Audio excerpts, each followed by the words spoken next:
One of the cruelest and darkest phenomena in the history of mankind is undoubtedly that of slavery, especially in Africa. It is still an open wound in human and Western culture, which is guilty of having encouraged this barbaric practice, which, as we shall see, was also widespread in the great African kingdoms. When we think of slavery, we immediately think of what happened in the United States in the 19th century, where large numbers of slaves of African descent worked on the large plantations owned by Southern landowners. This image has been further entrenched in popular culture through numerous Western films, such as Quentin Tarantino's famous Django Unchained. The abolition of slavery became a central issue in the American political debate of the second half of the 19th century, and was one of the causes of the friction between Northerners and Southerners that led to the American War of Secession. Despite all this, and despite the fact that the issue of slavery had important repercussions throughout the 20th century, with the continuation of fierce European colonialism in Africa, and, above all, the problems of racism that affected the whole world and Africa itself, the problem of slavery has much deeper roots, going back to the earliest Mediterranean civilizations. In this video, let's discover together the history of this phenomenon that has indelibly marked the history of slavery. Slavery is a very old phenomenon, considered normal and common in most ancient civilizations, to the extent that it was regulated by specific laws and compared to any other commercial activity. Among the ancient civilizations, ancient Greece based much of its economy on slaves, so much so that for long periods there were more slaves than free men in Athens, while the Romans represented the pinnacle of slave societies, in which slave labor was an essential part of the economy. One of the main spoils of wars of conquest was the acquisition of new slaves. In ancient Egypt, slavery existed since the Old Kingdom period in various forms: chattel slavery, bonded labor, and forced labor, with complex terminology and diverse interpretations over time.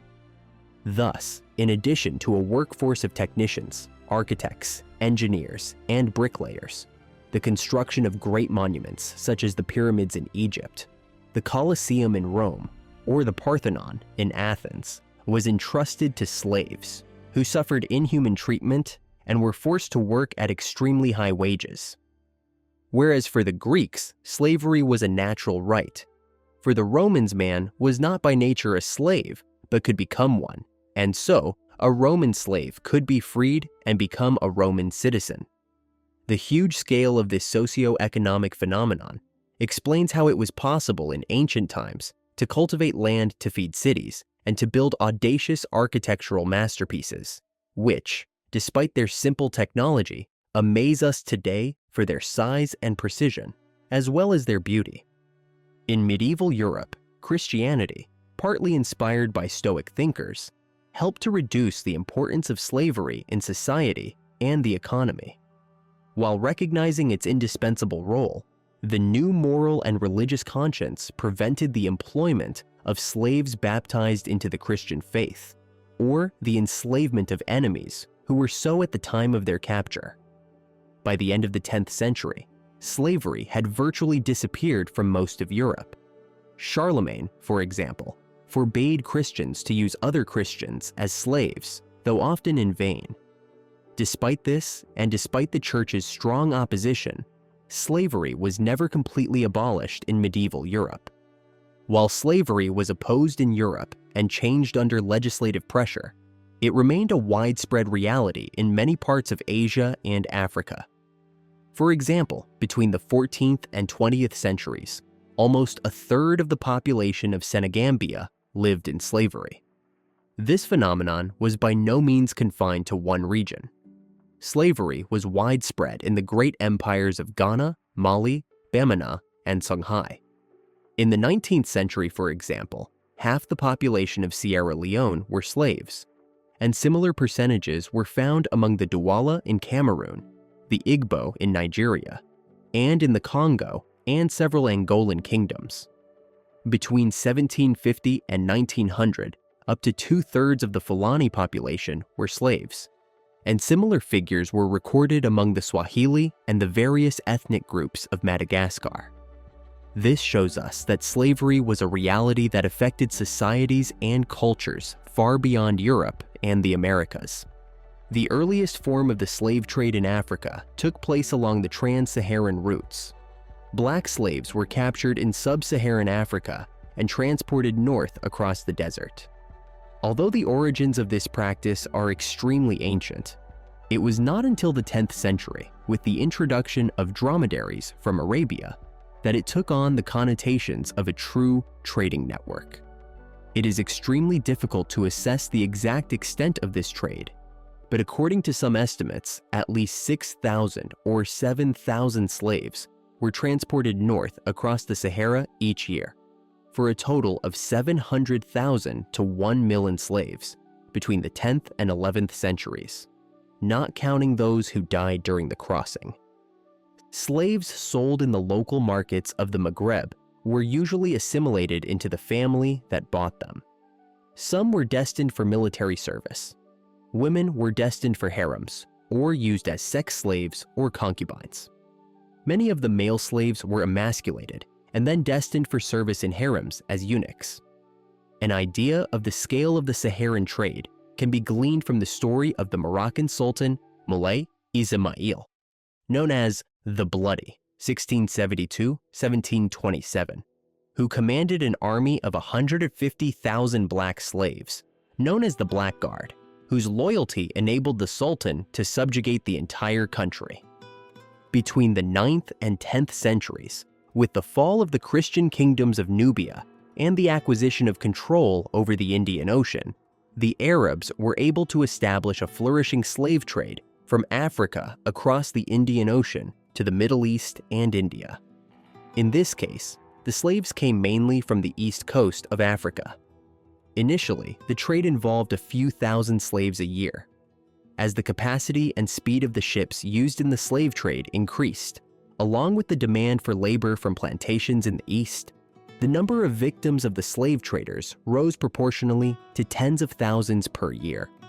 At least 40,000 slaves per year passed through the ports controlled by the Sultan of Oman, who controlled the entire Swahili coast, with a peak of 50,000 slaves per year in the Zanzibar market, alone in the 19th century. Perhaps as many left the region through smaller ports in the Horn of Africa and northern Mozambique.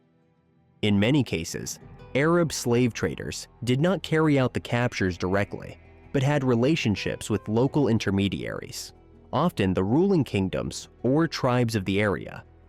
These intermediaries in turn used their relationship with the slave traders to obtain benefits, e.g. weapons, that strengthened their position of dominance over their neighbors. Some traders managed to amass enormous wealth. The Zanzibari slave trader, Tipu Tip, for example, was one of the richest landowners in Zanzibar when he died, with 7 plantations and over 10,000 slaves in his employ. There are many accounts of the cruelty of this trade. Raids on villages often left more dead than captured. According to some sources, as many as 80,000 Africans died each year on the caravan routes before reaching the markets on the Indian Ocean coast. Although there are no documents to give an accurate estimate, it is believed that at least 17 million slaves crossed the Red Sea, Indian Ocean, and Sahara Desert between 650 and 1900. Slave traders along the 3 major trade routes, the North, East, and Atlantic, often worked with local kingdoms, exploiting and reinforcing pre-existing slave systems. Especially in the early days, slaves sold by African kingdoms were mainly criminals, debtors, or prisoners of war. For example, the kings of Dahomey, since the 17th century, began the slave trade by selling prisoners of war, who had previously been executed in a ceremony known as the annual tradition. African kingdoms maintained this intermediary role throughout much of Africa. Slave hunting was often strictly forbidden for the traders who would transport the slaves to coastal markets or overseas. No local chief looked favorably on a foreign army in his territory. As the volume of business associated with the slave trade grew, many African kingdoms began to base their economies largely on it. This was the case in Dahomey, for example. In 1849, King Gezo of Dahomey stated emphatically, "Trafficking is the guiding principle of my people. It is the source of our glory and wealth. A mother can do nothing but sing a lullaby to her child to the tune of the triumph of the vanquished and enslaved enemies." This statement gives us an idea of how deeply entrenched the slave trade was in some African societies. Kingdoms such as Oyo, Congo, Benin, Bambara, Kasso, Futa-Jalon, and Kabu derived enormous economic benefits from the slave trade between 17th and 19th century. With time, however, it was no longer enough to sell only criminals or prisoners of war. For some kingdoms, such as Bambara and Kasso, it became common to wage real wars with the sole purpose of capturing prisoners to sell to Europeans. This logic of slavery seeped so deeply into West African cultures that when the British Parliament abolished the slave trade in 1807, the King of Bonny, Nigeria, reacted by claiming that the trade was predicted by prophets and priests and was ultimately willed by God. These episodes show us how the phenomenon of slavery touched not only Europe and the Americas, but also the cultures and societies of Africa, becoming a justified practice integrated into the social fabric. In the Horn of Africa region, the Christian kings of the Ethiopian Empire captured slaves mainly from the pagan Nilotic populations of the Shankela and Oromo in the western borderlands, or from recently conquered or reconquered lowland areas. Somali and Afar Muslim sultanates, such as the medieval Sultanate of Adal, also traded Zanj, Bantu, slaves captured in the interior through their ports. Emblematic is the case of Ethiopia. Slavery in Ethiopia was essentially domestic and concerned mainly women, a trend common to most of Africa. Women were transported more frequently than men across the Sahara, the Middle East, the Mediterranean, and the Indian Ocean. Slaves served in the homes of their masters or mistresses and were not used in any meaningful way for productive purposes. Slaves were considered second-class members of their owners' families. The first attempt to abolish slavery in Ethiopia was made by Emperor Tewodros II, H.R., 1855-68, although the slave trade was not legally abolished until 1923, when Ethiopia joined the League of Nations. The Anti-Slavery Society estimated that there were 2 million slaves in the early 1930s, out of an estimated population of 8 to 16 million. Slavery continued in Ethiopia until the Italian invasion in October 1935, when the institution was abolished by order of the Italian occupying forces. In response to pressure from the Western Allies during the Second World War, Ethiopia officially abolished slavery and forced labor after regaining independence in 1942. On 26 August 1942, Haile Selassie issued a proclamation banning slavery. In the Somali territories, slaves were bought in the markets for the sole purpose of working on plantations. Legally, the customs governing the treatment of Bantu slaves were established by decrees of sultans and local administrative delegates. These plantation slaves often gained their freedom through emancipation, escape, or ransom. Another emblematic case can be found in Central Africa, in the Congo. According to oral tradition, slavery existed in the Congo Kingdom from the moment it was founded, when Lukani Luanimi enslaved the Mweni Kabunga at the end of the 14th century, whom he had conquered to establish the kingdom. Early Portuguese writings show that slavery existed in the kingdom before contact, but it was mainly prisoners of war from the Kingdom of Ndongo. Slavery was common along the Upper Congo, and in the second half of the 18th century, the region became an important source of slaves for the Atlantic trade, when high slave prices on the coast made long-distance trading profitable.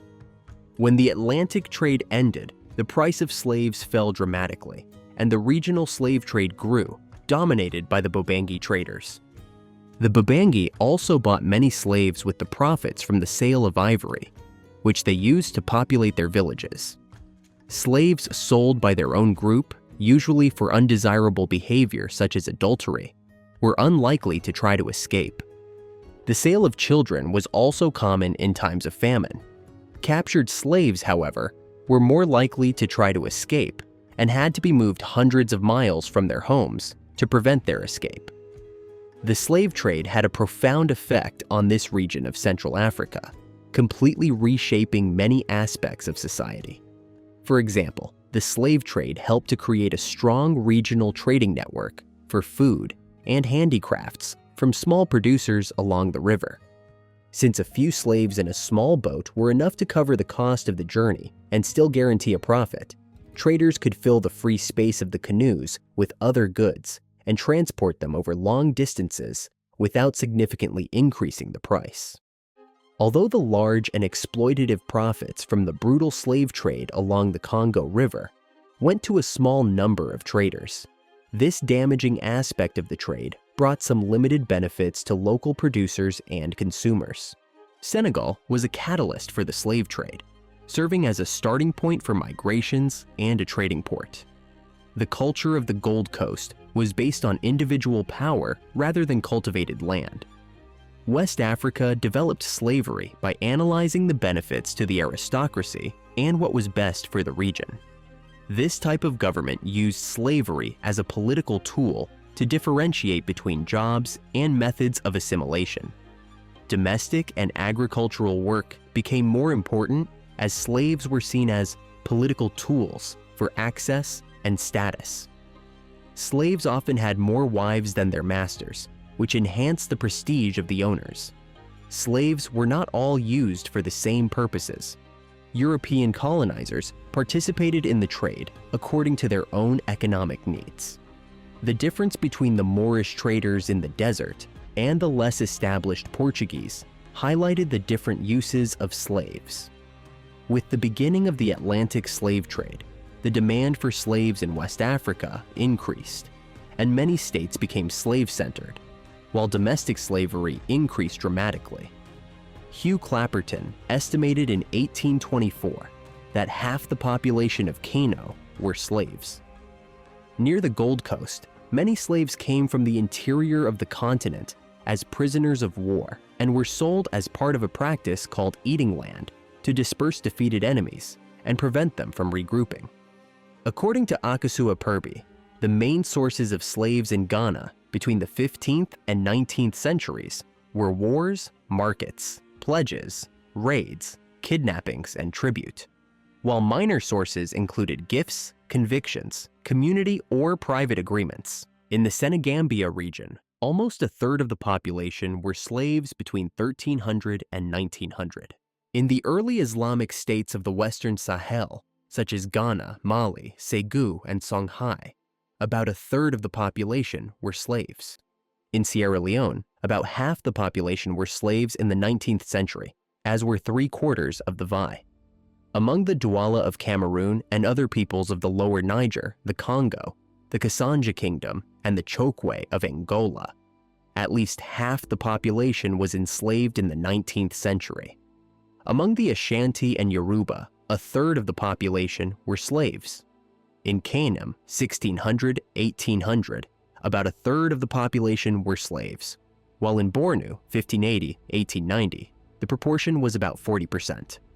Between 1750 and 1900, between 1/3 and 2/3 of the population in the Fulani Jihad states were slaves. The population of the largest Fulani state, Sokoto, was at least half slave in the 19th century. Among the Adrar, 15% of the population were slaves, while among the Gurma, 75% were slaves. Slavery was extremely common among the Tuareg, and many of them still own slaves today. When British rule was established in the Sokoto Caliphate and surrounding areas of northern Nigeria in the early 20th century, some 2.5 million people were enslaved. Slavery in northern Nigeria was finally abolished in 1936. The Atlantic slave trade took place between 1500 and 1800. After the European conquest of the Americas, the indigenous populations were drastically reduced, both because of the exploitation to which they were subjected, and, above all, because of the diseases imported by the colonizers. The colonists needed workers to exploit their new possessions, especially to create and cultivate plantations and exploit underground resources. Many people are unaware that the first slaves in America were actually of European origin, often Irish, with indentured servitude contracts similar to those later imposed on African slaves. These contracts provided for a limited period of time after which the servant would be freed, but the reality was very different. Many people were forced or tricked into signing them. The first document on the sale of European slaves dates back to 1612, 7 years before the first Africans arrived in Jamestown, Virginia. In 1625, King James I ordered all imprisoned Irishmen to be deported to the West Indies and sold to plantation owners. Between 1641 and 1652, some 300,000 Irish were enslaved, including many children. It is estimated that 52,000, mainly women and children, were sent to Barbados and Virginia, where the Catholic Irish suffered particularly brutal treatment. They were often branded so as not to be confused with their Protestant masters, and punished more harshly than African slaves, either because of their faith or because they were cheaper. Indeed, while African slaves, expensive and difficult to transport, had to be bought from Arab traders, Irish Catholics were readily available and could be deported from Europe. An emblematic case was that of Anne Glover, a Catholic slave in Salem in the 1680s. Accused of witchcraft when the children in her care fell ill, she was burned at the stake for reciting the Lord's Prayer in Gaelic, an unknown language that was interpreted as demonic. However, the number of European slaves was insufficient to meet the growing demand for labor in the American colonies. So the great European nations decided to import slaves from the great African kingdoms, which used the slave trade to enrich themselves as if it were any other commodity. Beginning much later than the Trans-Saharan and Eastern trade, around the 16th century, the Atlantic trade was just as violent. In this case, the demand for slaves was generated by the colonies of the European powers in the New World. The first European nation to become actively involved in the slave trade was Portugal, which had ports in West Africa and colonies in South and Central America. Initially, slaves captured on the continent were mainly destined for the sugarcane plantations of São Tomé and Príncipe, and later Cape Verde. Trade to the Caribbean began in the early 16th century. The Spanish also used African slaves because the local population had been decimated by violence and disease. Countries with a Protestant tradition, on the other hand, needed no justification to participate in this lucrative trade. With the economic exploitation of Brazil booming, the Portuguese needed cheap labor for both agriculture and mining. Then the North American market opened. The British soon took over and had a near monopoly on the Atlantic trade. The trade reached its peak in the 19th century. The Gulf of Benin, from where most of the slave traders' ships set sail, became known as the Slave Coast. However, some countries not on the west coast of Africa, such as Mozambique and South Africa, were also affected by the Atlantic trade. An impressive number of slaves, estimated at around 30% of the total, died on the way to the New World. During the voyage, it was the slave traders themselves who suppressed the sick and the weak.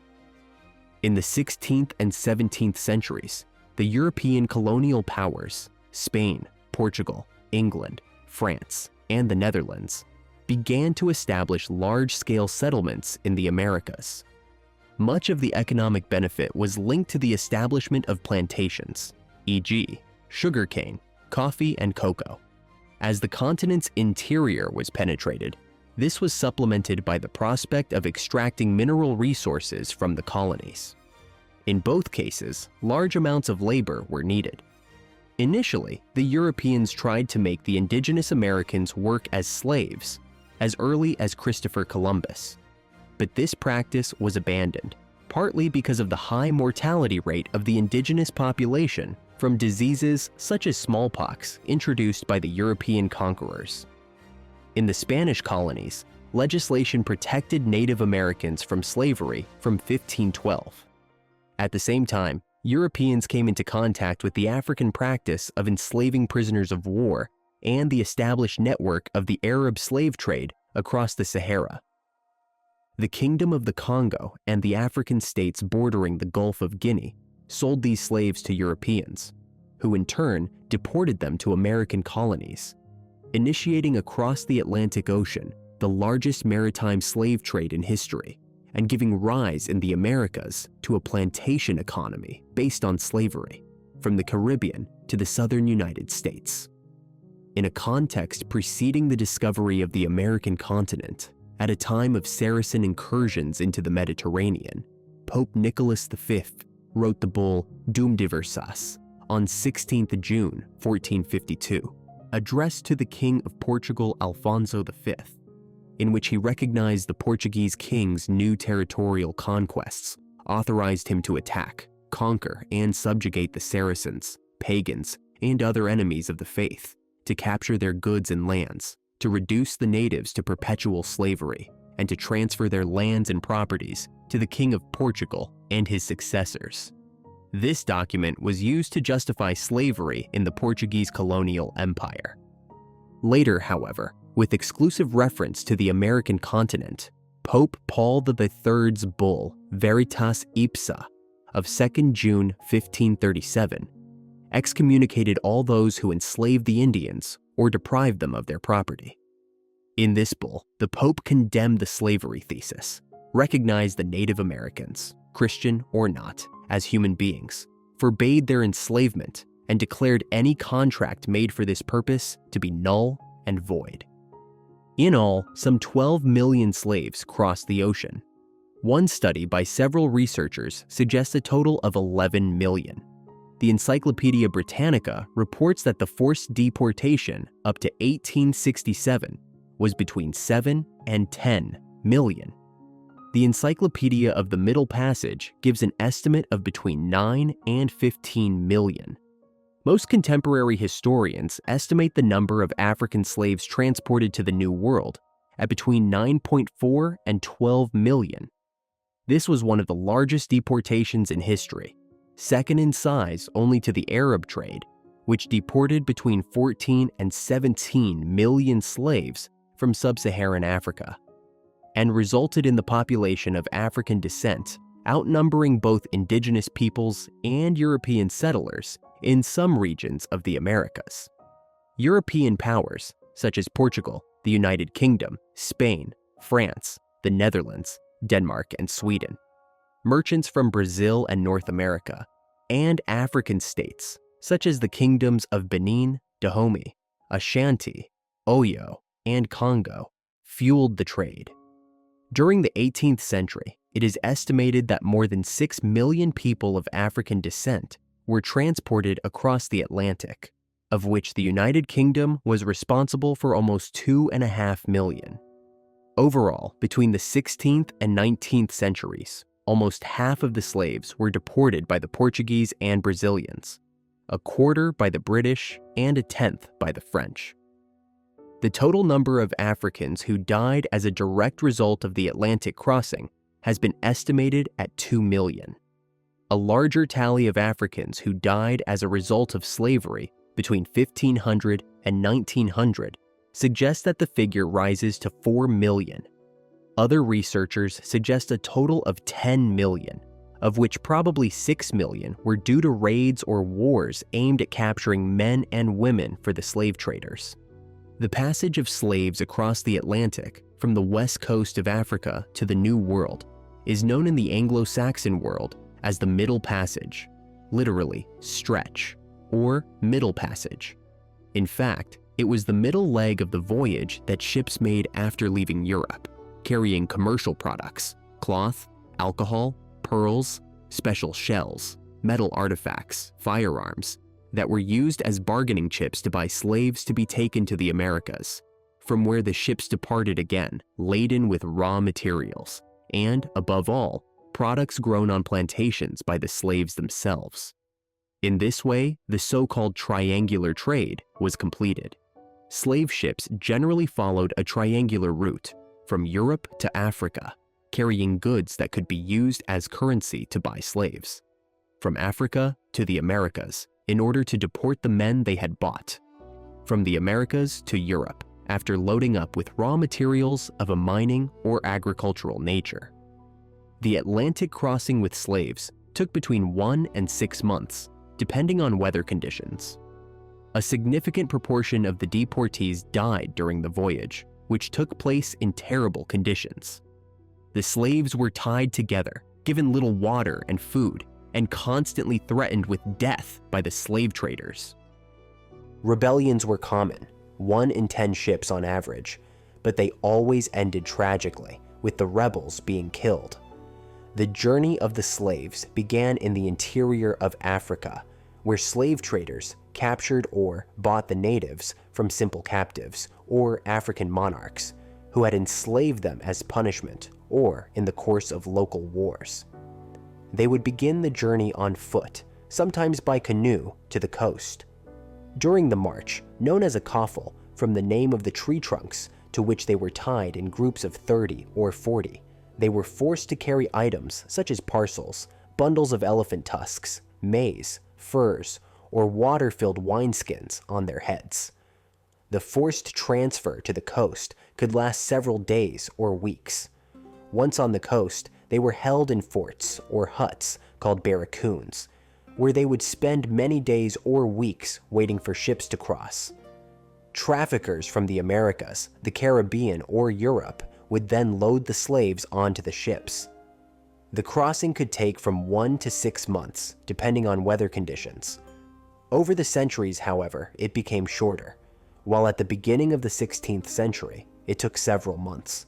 By the 19th century, it was often completed in less than 6 weeks.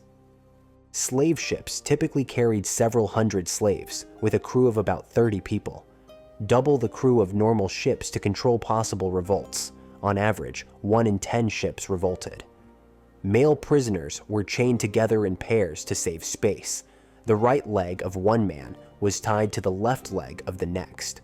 Women and children had a little more room. Women and girls boarded the ships naked, shivering and terrified, often nearly exhausted from cold, fatigue, and hunger, prey to the rough manners and violence of brutal people who spoke a language they could not understand. The prisoners were given 1 or 2 meals a day of beans, maize, potatoes, rice, and palm oil, but the rations were meager. The daily ration of water was half a pint, about 1/4 of a liter, which often led to dehydration because of seasickness and diarrhea in addition to normal perspiration. It is estimated that 15% of Africans died at sea, with a much higher death rate in Africa itself during the capture and transport of indigenous people to the ships. The number of deaths increased with the length of the voyage, as the incidence of dysentery and scurvy increased with the greater restrictions at sea, with the amount of food and water decreasing day by day. In addition to physical illness, many slaves became too depressed to eat or maintain physical and mental performance due to the loss of freedom, family, security, and humanity. Suicide was common, often by refusing food or medicine, or by throwing themselves into the sea or in other ways. Such was the frequency of suicides that slave owners used various means and methods to force-feed their human cargo, who were kept chained most of the time. Once in America, slaves were sold in actual markets, where auctions were sometimes held, or even in specialist shops. Most of the unfortunates were bought by European landowners who used them to cultivate plantations of sugarcane, cotton, tobacco, coffee, etc. This had an important impact on the American economy, encouraging the development of monocultures, areas specialized in the production of one commodity. However, there were also domestic slaves, i.e., people who were used at home as maids, stable boys, etc. To understand the drama of slavery, we can refer to the direct testimony of a slave, Ottobah Kugawano, a victim of the 18th century slave trade, who later described his experience on board the ship that took him to America. When we found ourselves captives, death seemed preferable to life, and we agreed on a plan among ourselves. We would set fire to the ship and blow it up, and we would all die in the flames. The total number of slaves taken from Africa over the centuries remains uncertain. There are no complete records, and whatever the estimate, one fact is certain. The continent lost millions of its youngest and strongest people and suffered socio-economic devastation that still reverberates today. Entire societies, especially in West Africa, were dismantled, but at the same time, others achieved significant economic development, fueled by trade that brought benefit to the few and tragedy to the many. The exploitation of slaves made possible the accumulation of capital that fueled industrialization in Europe, while in colonial America, it supported intensive agriculture and mining on a scale that would otherwise have been unthinkable. The sale of black slaves also enabled many kingdoms in Africa to survive for centuries, fueling a climate of terror and violence. Centuries of slavery and exploitation of African peoples have left a vile stereotype of inferiority in people's minds. Slavery was both a consequence and a cause of a maelstrom of racism that still plagues much of the world today. Despite the overcoming of slavery in the course of the 20th century, African populations are still extremely vulnerable to truly complex economic and social conditions. In a number of European countries and in the United States, lawsuits are commonplace from African immigrants who are exploited as agricultural laborers, forced to work in inhumane conditions and for paltry wages. In the face of all this, the question remains, has humanity really defeated slavery, or are its shadows still with us?